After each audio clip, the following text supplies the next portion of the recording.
Creative Magic Club.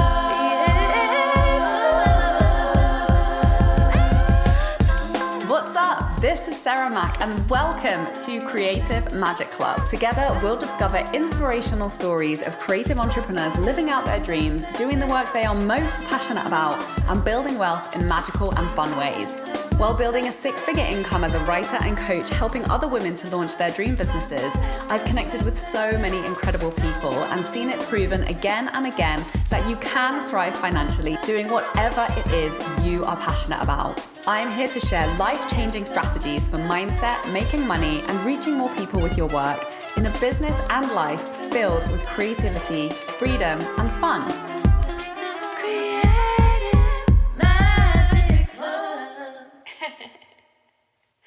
Hi everyone, welcome back to the show. I'm super excited to introduce my guest today. We have Diann Wingert, who is a business mindset coach for women who have been successful in corporate, nonprofit, or academic settings, but who struggle as entrepreneurs. After her 20-year career as a licensed psychotherapist, Diann decided to get certified as a coach to shift the conversation from problems to possibilities. She is an expert in the mental health challenges of entrepreneurship for women and has been successfully self-employed since 2010. Hi, Diann. Thanks so much for joining us. I'm thrilled to be here with you, Sarah. So please, can we kick this conversation off with you telling us how did you end up doing the work that you're doing today? Absolutely. Well, actually, being a coach is my fourth career. I like to do things for about 10 years, and I happen to have been a psychotherapist for twice that amount. But what a lot of people don't realize is that when you are a licensed therapist, and I had a private practice in Los Angeles, you're only licensed for the state that you live in. Now, I worked with a lot of people from the entertainment industry who do a lot of traveling, and they started saying, hey, can we do this on the phone? Can we do this on Skype and so forth? And that's a little bit of a problem, or at least it was at that time. So I sort of got pulled into coaching a little bit because my clients were on the move. And as you know, with psychotherapy, you come to the office, you get a parking spot, you wait in the waiting room and that have uncomfortable silence. And so it just needed to be shaken up. But what I realized is as I took my therapy business online, that I really didn't want to be a therapist anymore because it felt confining. And we can talk about why that is if you like, but it really started to feel like I wasn't able to bring all of me into that role. And with therapy, people tend to move towards the future more slowly and at a more cautious pace. And as I got older, I started becoming impatient for people to reach their goals and their dreams much quicker. And that's much more of a coaching role. Yeah, I think it's really interesting because initially for me, it wasn't super clear what the difference was between coaching and therapy because there is just so much overlap. But I think that distinction does make it really clear from, now I can definitely see that resonates, that coaching is very future focused and therapy is generally more past focused. So it's really valuable when, you do really have some things to sort through or some complex issues to come to you, a clearer perspective on in order to inform your capacity to move forward. Sometimes we do need to go there and, look at some things. But I think the combination of the two is super powerful because in my experience, in facing forward and really focusing on where we want to go, whatever needs to be sorted out will come up for us. Like whatever problems are there that need to be ironed up are going to present themselves. And then you can, get therapeutic support with that as and when needed. Would you agree with that? Absolutely, Sarah. But I think that for me, the cautionary tale is this. Most coaches do not have a mental health background. And mental health services, therapy is still stigmatizing. So many people will hire a coach when they actually need a therapist. They just don't want one because of the stigma. And if a coach doesn't have any mental health training, they may be actually attempting to do therapeutic work without realizing it is outside their scope. You add the fact that coaching is an unregulated industry. I think there's always the potential for harm for people who hire a coach, need a therapist. The coach doesn't realize that they're attempting to do therapy without the training, and people can actually be harmed because you and I both know as coaches, what do we make it mean when a client doesn't move forward? Well, I personally have worked with coaches who, if I wasn't moving forward for one reason or another, they said, you're not committed, you're not all in, you're not taking massive action. And that's very blaming and shaming. If a person has a trauma history, that's going to mess them up. So I think the distinction is important. And I believe over time it's going to become more clear.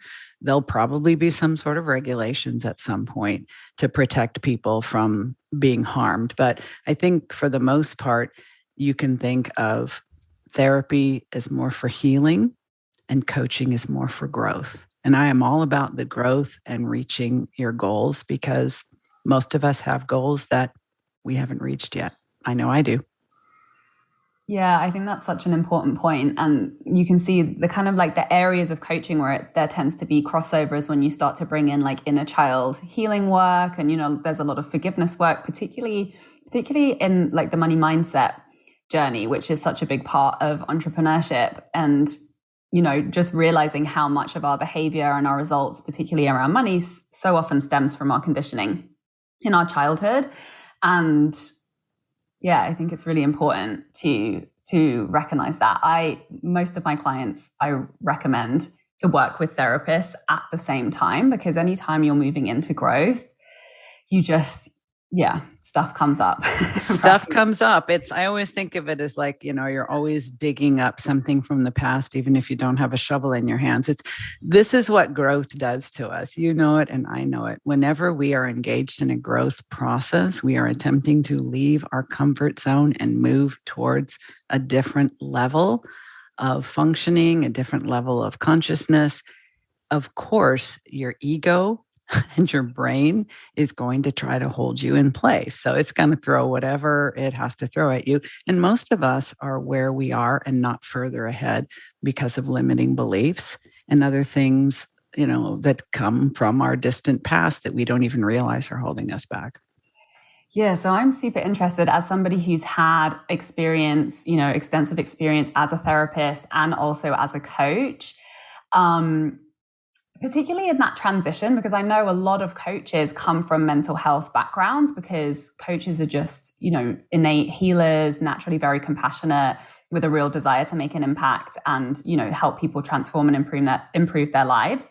But the way that psychotherapy and therapy is very, systematized, centered around like certifications and certain legislation. And, it's very, organized and controlled, and coaching is kind of the opposite because it's a relatively new industry.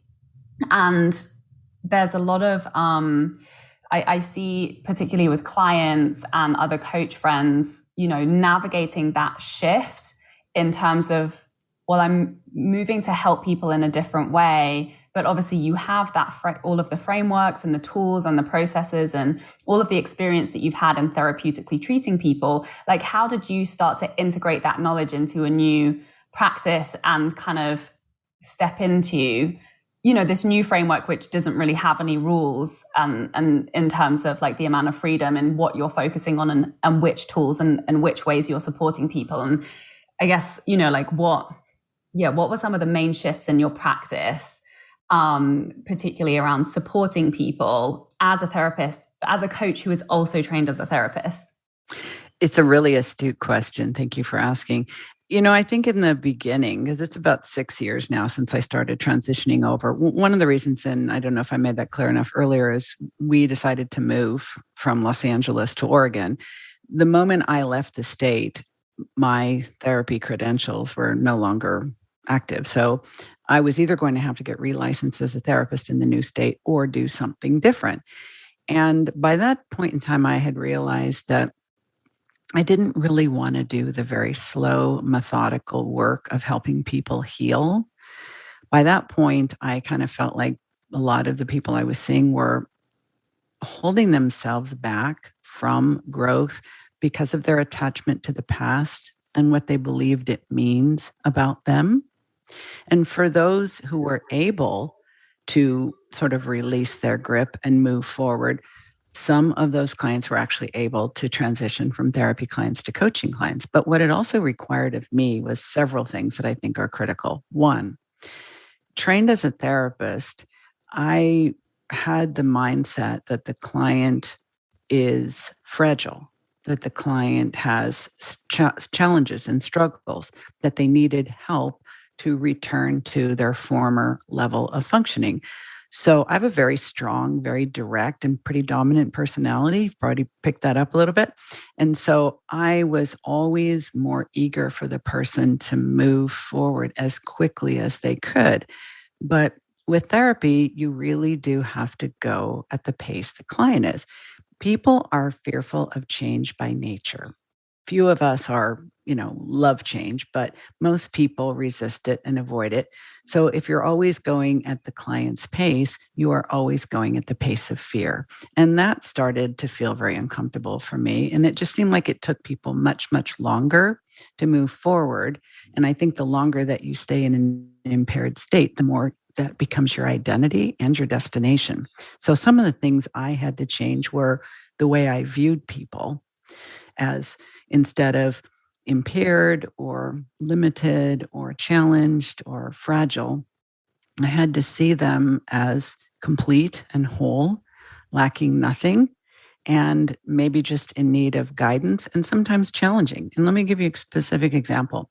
A lot of people, because they know I have a therapy background, they feel very safe hiring me as a business coach because they know I've got a ton of education and training and that I've been regulated. So I'm not some maverick who's out there just winging it, But oftentimes they will try to pull the conversation into what may sound like a therapeutic role. So they'll start saying, well, let me give you some context. And I'll say, not necessary. But I just need to give you some of the facts. They're far more important in your mind than they are in reality. Let's just move forward. But, and I'm like, tell you what, I'm just going to go on a big hunch here. You've probably already been thinking about these reasons that you think you're stuck long enough. Why don't we just create some momentum and see what happens? Now, for people that are like, like what just happened, we proceed. But sometimes people are like, well, wait a minute, you don't want to know about the past and you don't want to know how I got here? It's like, I know you're stuck and I know how to get you moving forward. I think that's what we need to do. So it's maybe a subtle thing, maybe even feels a little provocative, but for the person who's actually ready for growth, they may not even realize it could be as simple as accepting an invitation to move the conversation forward instead of referencing the past for context. The only thing that the past is a context for is the past. If we are still talking about it in the present, we are treating it as a present circumstance, and it isn't.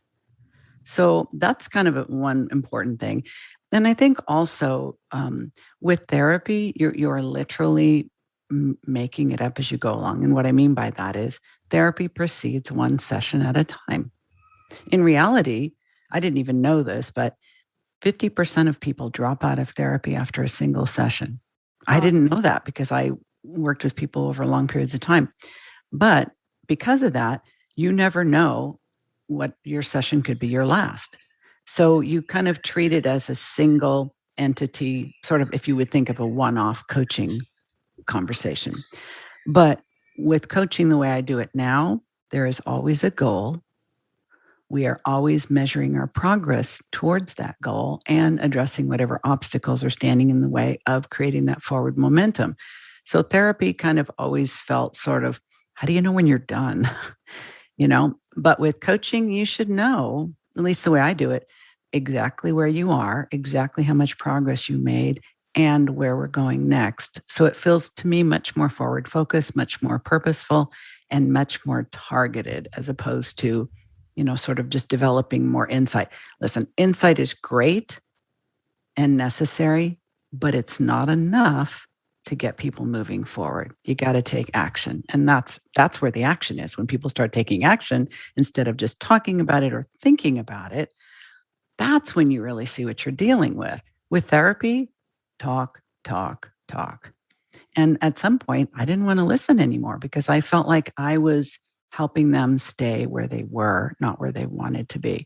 But I really did have to make other adjustments too. Sarah, for example, when you're a therapist, you're legally responsible for the people that are currently working with you.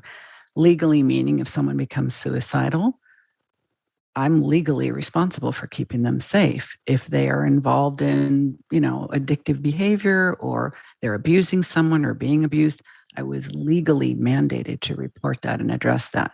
With coaching, it's the wild, wild west. There's so much openness. There's so much freedom that at first I really didn't want to take advantage of any of that because I was sort of indoctrinated into that role of being under those constraints.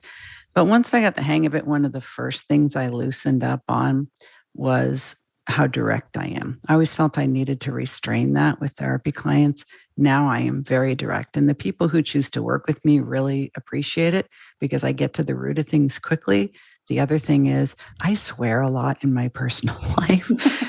And I always had to keep that under covers as a professional. But now if you have a problem with the F-bomb, we probably aren't going to work together. I can't guarantee you're not going to hear a lot of them. I love that. It sounds like you're having so much fun as a therapist. I am. I'm having way more fun. I'm having more fun. I can move at my own pace. I can bring all of my personality to the table, which is ridiculously insightful, very direct, humorous, and sarcastic. I couldn't do that as a therapist. It just wasn't appropriate. Okay. I have another question brewing for you. Mm-hmm. And let's see how this is going to come out. Okay. You're talking about, and I agree, this is coaching, is like having a clear, measurable goal and being able to measure your progress and being able to attain the goal. And then obviously the growth and the journey that happens on the way to the goal.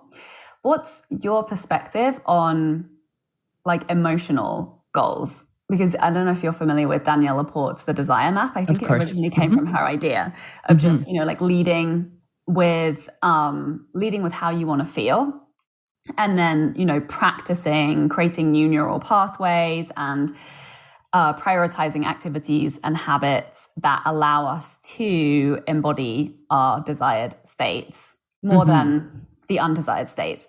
Like, what's your perspective on kind of like goal setting around emotional states with just, like being a human and being able to experience the full range of human emotions and around, because I think one thing that a lot of, I've definitely struggled with, I know a lot of people in the coaching world struggle with, is just judgment around the way that we feel, right? Particularly with this whole conversation around manifestation, and when you're a high vibration, when you're embodying, the feeling good states, then you're more magnetic to the things that you desire, you're more productive to take action on your goals, and all of this. These types of narratives lead to, a lot of resistance with some of the human experience that's really just inevitable, and, the more challenging emotions that we navigate through as humans. So I'm curious, like, what your perspective on this conversation is. Yeah, I love it. I would say, if you want to divide, and this is very binary thinking, very general thinking, but if you want to say on the one side, you've got science and on the other side, you've got woo-woo, I'd say I'm about one woo. So I'm not woo-woo and I'm not anti-woo. I'm about one in and one on the other side. I studied neuroscience extensively as part of my training and also just my own personal growth. I've been a practicing Buddhist for the last 15 years. So that's all very much, the power of the mind and all that. I would say on the manifestation conversation, here's where things get interesting, because I have known a lot of people who are heavily into manifestation and raising their vibration and dealing with chakras and vision boarding and all of that, but then they don't take action. So it's like they just want to magnetize all the things that they're interested in. Like, you can order from Amazon Prime and just wait for the doorbell. But I think it's the changes that we actually do create in our brain through intentional, conscious thinking and emotion that allows us to take empowered action towards our goal. So I think on the one hand, there's just sort of magnetizing things and waiting for them to arrive. And when they don't, you think there's something wrong with the way you're doing it. Nope, it's not enough. And on the other hand, just changing your mindset and your emotional state without taking action, more in the scientific realm, that doesn't do anything either. I think it goes back to what I said earlier about doing therapeutic work. Therapeutic work is necessary when you require healing. But once you're healed, you probably have a lot of scar tissue, but you are healed, then you can grow. But when you're trying to grow and you're still in an active state of unhealing, you're going to keep falling back as you're trying to move forward. So I think it's always whether you are thinking of raising your vibration by intentionally changing your thoughts from a quantum physics perspective, from a Buddhist mindfulness meditation perspective, or from a manifestation and abundance perspective. All of them work, all of them are legitimate, and all of them must be coupled with intentional action, or nothing can happen. Nothing can happen. You can change your mind, but if you're not taking action with that changed mind, how will you know? What will be different? You may feel better, but you won't necessarily function better, nor will you you won't cause different conditions to happen in your life. It's one of the things I think is so interesting about the Buddhist perspective is a lot of people who know a little bit about it think, for example, karma is like reward and punishment. No. Karma is causes and conditions. And that's very similar to manifestation and abundance, isn't it? It's we cause conditions to arise based on our thinking and our actions. Someone's coming to the party? No, that was my abundance alarm. Sorry. Perfect timing. Yeah, perfect timing. And yeah. I'm curious what your reaction to that is. I mean, do you think that you can manifest changes in your life without coupling them with action? I mean, okay, I think action is always I think action also is a tool to shift your mindset and your belief. Agreed. So I think you can do it either way. You can shift your mindset and then take action with the shifted mindset, or you can take the action, which will then require you to shift your mindset in order to maintain that changed action. Right. Because I think it's really a question of alignment. And alignment is, like when your mind and your emotions and your actions and your beliefs line up with what it is that is a true desire for you. And I think that because, and I've worked with clients because I work a lot with marketing and with messaging. Mm-hmm. And I've had a lot of clients who immediately, as soon as they have the clarity around what it is that they're offering, who they're most excited to serve, and they have that alignment, and I've had that experience with myself too, clients start to show up before they've even started marketing. So before they've even started telling people about it, because, obviously they've done that work to get the clarity so they can identify a client when they show up and they know what to say to them. So there is still a level of action happening. Mm-hmm. So, I think when you find that alignment with your perspective, with your outlook, with your beliefs, you can create that kind of really magical magnetism that just where the things that you desire that are a good fit for you and right for you just start to show up as if by magic. But I mean, I think even doing the mindset work is an action, aligning your emotions is an action. And I think the fastest way to shift your belief and your mindset and your emotions is to take action. And through the growth that happens when we start, acting differently. Because if you think about it, we're acting all day, and non-action is still an action. So I would say what action are you taking? Is it intentional action, reaction, right, or non-action? I mean, there's no such thing as, resting or plateauing. No, you're growing or you're stagnating. We are part of nature. There are only two states in nature, growth and decay. Mm-hmm. Nobody likes to think of themselves decaying, but, it may not be visible on the outside, but things can be changing on the inside. That's why sometimes you'll hear, and I'm sure you've experienced this as well, someone will just say something that sounds like an elevated version of themselves. And where did that come from? Well, you've been working that on the inside, and sometimes it'll just come out all at once as opposed to gradually. And I think it's always fun to be part of that when it happens. Yeah.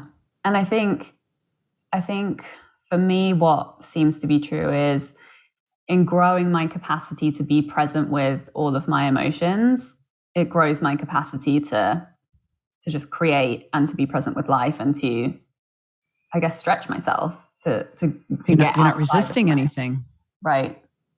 And that involves going through being very triggered or, going through very uncomfortable patterns as I like release and as I purge them and as I attract situations into my life that trigger me in order to feel emotions that, I've resisted feeling before. I felt I was incapable of feeling before or didn't have the tools to navigate like an understanding of before.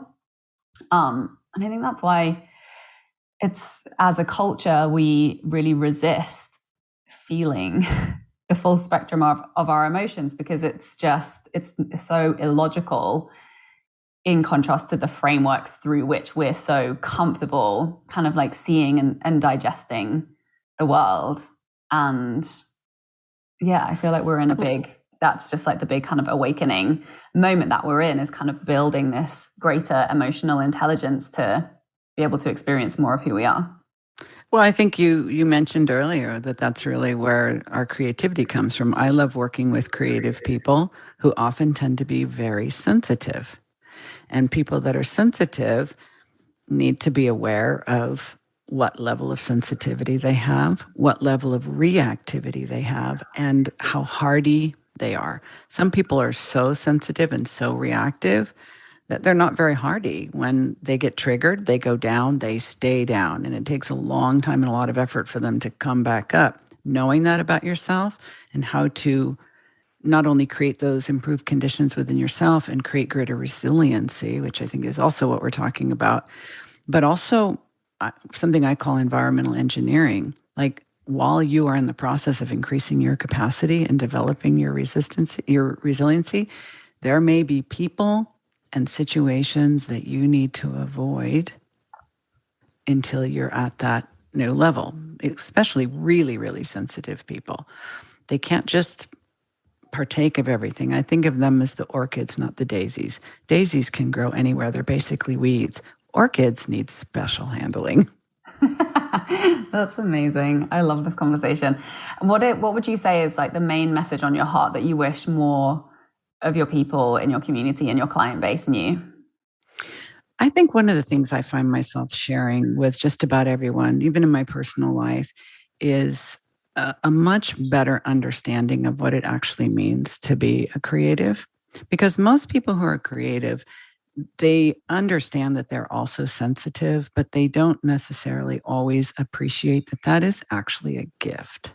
I have 2 highly sensitive, highly creative children. And when I was raising them, I think I was a little bit of blunt force trauma to those kids because of my boldness, my directness. I was completely intimidating to my daughter and didn't even realize it. What I've learned since about creativity and sensitivity has given me such a deep appreciation for these people, because creatives are literally the canaries in the coal mine.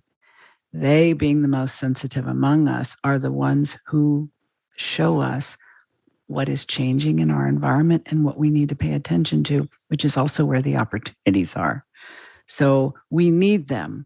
They're very, very important. They are the visionaries that allow humanity to evolve and move forward. It's where much of entrepreneurship comes from. And I wish I understood that years earlier. And I wish creative, sensitive people understood that their sensitivity is a gift. You do need to manage it and in some cases protect it, but it is where so much of your creativity comes from. And it's a wonderful thing. Oh, I love that message so much. Thank you so much for coming and sharing all of your wisdom with us today on the show. Please tell everyone who's listening, what have you got going on? Where can people find you and follow your work? I would love to have people check out my podcast, which is The Driven Woman, and it is intended for ambitious female entrepreneurs who are falling short of their goals. So that's The Driven Woman podcast. And you can follow me on Instagram at Coach Diann Wingert. And Diann has a little bit of a funky spelling. It's Diann. Amazing. Thank you so much. And thank you, everybody, for tuning in. Please leave us a review so more people can find the show. And I'll see you next week. Thanks, Diann. Bye now. Bye. For more inspirational content, head over to my website withsarahmac.com and please support the show by liking, commenting, and subscribing.